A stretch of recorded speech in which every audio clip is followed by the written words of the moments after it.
کہ سوال کرنا اسلام کے اندر مستحب ہے، لیکن سوال کرنے کی جو شرائط ہیں ان کے اندر ایک چیز یہ آتی ہے کہ سوال جو ہے وہ ایک تو ادب آداب کے دائرے کے اندر ہو. جب کوئی آپ کو کوئی کیا کہنا چاہیے کہ سمجھ لیں کہ یہ بارگاہ رسالت کی بات ابھی ہو رہی ہے، تو کیا ہو، ایک تو ادب آداب کے دائرے کے اندر ہو، دوسرے نمبر پہ سوال جو ہے وہ اس سے ریلیٹڈ ہو جو چیز بتائی جا رہی ہے.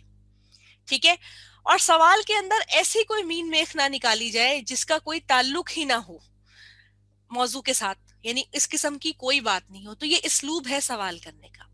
علم جو ہے وہ سوال کیے بغیر آتا ہی نہیں ہے. جو ہم کہتے ہیں نا کہ بچوں کو اکسائیں کہ وہ سوال کریں، تجسس ان کے اندر آئے اور وہ سیکھیں اس کے بارے میں، وہ چیز ٹھیک ہے، لیکن کوئی اور اگر کسی بھی موضوع کے اوپر، چاہے آپ لٹریچر پڑھ رہے ہو، سائنس پڑھ رہے ہو، میتھس پڑھ رہے ہو، کوئی بھی چیز پڑھ رہے ہو عام زندگی کے اندر، اس کے اندر بھی کوئی فالتو کے سوالات انسان کو کیا کرتے ہیں، اس موضوع اور سیکھنے سمجھنے کی طرف سے دور لے جاتے ہیں. اسی طریقے سے نبی اکرم صلی اللہ علیہ وسلم کی بارگاہ کے اندر بھی آ کر صحابہ کرام مختلف سوالات پوچھا کرتے تھے. تو اس کے لیے کہ بعض سوالات ایسے ہوتے کہ جو نبی اکرم صلی اللہ علیہ وسلم، کیونکہ نبی اکرم صلی اللہ علیہ وسلم کی زبان سے جو ایک ایک ورڈ ادا ہوا ہے نا، وہ اللہ کے حکم سے ادا ہوا ہے. تو وہ اس طرح سے ان کو پھر منع کر دیا گیا صحابہ کرام کو کہ تم لوگ اس طرح مت ہو جانا کہ کیا ہوا کہ جیسے موسیٰ علیہ السلام کے پیروکار ہو گئے تھے. اچھا، اگر آپ نوٹ کریں تو یہ آیت نمبر بالکل جو ہم چل رہے ہیں، آیت نمبر 6 کے یہ پیرالل آیت آئی ہے 108 پر. کیوں آئی؟ کیونکہ ناسخ اور منسوخ کا جیسے ہی ٹاپک آئے گا تو لوگ جو ہے وہ کیا کریں گے، طرح طرح کی باتیں کرنا شروع کر دیں گے. اس لیے کہ انسان بہت جلد تبدیلی کو قبول نہیں کرتا نا. تو اس کے بعد کیا ہوا، جس طریقے سے موسیٰ علیہ السلام کے سامنے بھی جب انہوں نے، موسیٰ علیہ السلام نے اللہ کے حکم سے کہا تھا کہ آپ نے، تم لوگوں نے گائے کی قربانی کرنی ہے، تو ہم نے کتنے اعتراض، یعنی 8 جو ہے آیات ہم نے اسی لیے پڑھی تھی کہ اس کا رنگ کیسا ہو، وہ کھیتی کرتی ہو یا کچھ بھی کرتی ہو، تو اس طرح کی گائے کا سوال. تو یہ جو بیکار کے سوال، یعنی کہ یہ کہہ دیا گیا کہ جب اللہ تبارک و تعالیٰ کا حکم آ جائے گا تو اس کے بعد کوئی سوال کھڑا نہیں کیا جائے گا، کیونکہ وہ بادشاہ ہے اور اسی نے کتاب کو نازل فرمائی ہے. اور سب سے بڑی بات کہ جو تخلیق کار ہے انسان کا، وہ کیا انسان کو نہیں سمجھے گا؟ سب سے بڑی بات تو یہ ہے نا کہ جس نے بنایا ہے. سورۃ الملک کے اندر اللہ تعالیٰ ارشاد فرماتے ہیں الا یعلم من خلق وهو اللطیف الخبیر، کیا وہ نہیں جانے گا کہ جس نے تمہاری تخلیق کی ہے اور کیا ہے، وہ لطیف الخبیر، باریک بین ہے اور باخبر ہے. یعنی وہ سب سے زیادہ بہتر طور پر تمہارے بارے میں جانتا ہے جس نے تمہاری پوری کی پوری باڈی سٹرکچر کو بنایا ہے. تو اس کے لیے کہا گیا کہ تم جو ہے اس طرح سوال مت کرنا جیسے تم سے پہلے موسیٰ علیہ السلام کے جو پیروکار تھے انہوں نے کیا، کیونکہ انہوں نے ایمان کے بدلے میں کفر کو لے لیا اور وہ لوگ بھٹک گئے سیدھی راہ سے. تو تم اس طریقے سے مت ہو جانا.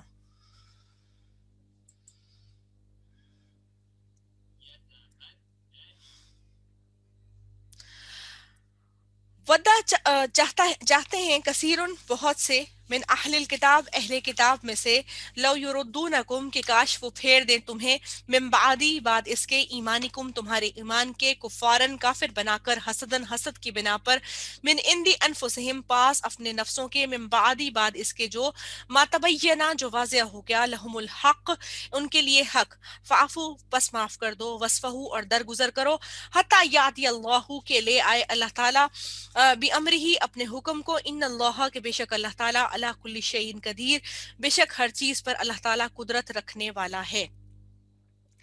یہودیوں کو اسلام اور نبی اکرم صلی اللہ علیہ وسلم سے جو حسرت اور عناد تھا، اس کی وجہ سے وہ مسلمانوں کو دین اسلام سے پھیرنے کی مذموم صحیح ہر وقت کرتے رہتے تھے. وہ اس کوشش میں رہتے تھے کہ کسی نہ کسی طریقے سے نبی اکرم صلی اللہ علیہ وسلم اور اسلام کے خلاف کوئی نہ کوئی بات کرتے رہیں. ان کی اتھینٹسٹی کیوں تھی؟ اس لیے کہ قرآن الحکیم کے اندر جب سورہ البقرہ کا آغاز ہوا تو اللہ تبارک و تعالیٰ نے فرمایا کہ تم نے جو تم پر نازل کی گئی ہے کتاب اس پر بھی ایمان لانا ہے، اور جو اس سے پچھلی 3 کتب جو آسمانی کتب نازل ہوئی ہیں، تورات، زبور اور انجیل، ان پر بھی تم نے ایمان لانا ہے. تو ایمان کا تقاضا تو کیا ہے کہ ان چاروں الہامی کتب جو نازل ہوئی ہیں ان کے اوپر ایمان لے کر آنا ہے. اب یہود کو جو سب سے زیادہ سمجھ لیں کہ ایک روب حاصل تھا، وہ یہ تھا کہ وہ اپنے آپ کو اہل کتاب کہا کرتے تھے، اور وہ اہل کتاب تھے بھی. یہ بات اور ہے کہ انہوں نے اس کے اندر بہت ساری تبدیلیاں کر لی تھیں، لیکن تورات ان کے اوپر نازل ہوئی تھی، اور انجیل بھی، یعنی اولڈ ٹیسٹمنٹ اور نیو ٹیسٹمنٹ. تو وہ کیا کرتے تھے، وہ اس سے پہلے لوگوں کے اندر مابین فیصلہ بھی کرایا کرتے تھے، اور طرح طرح کا کے کام میں بھی مطلب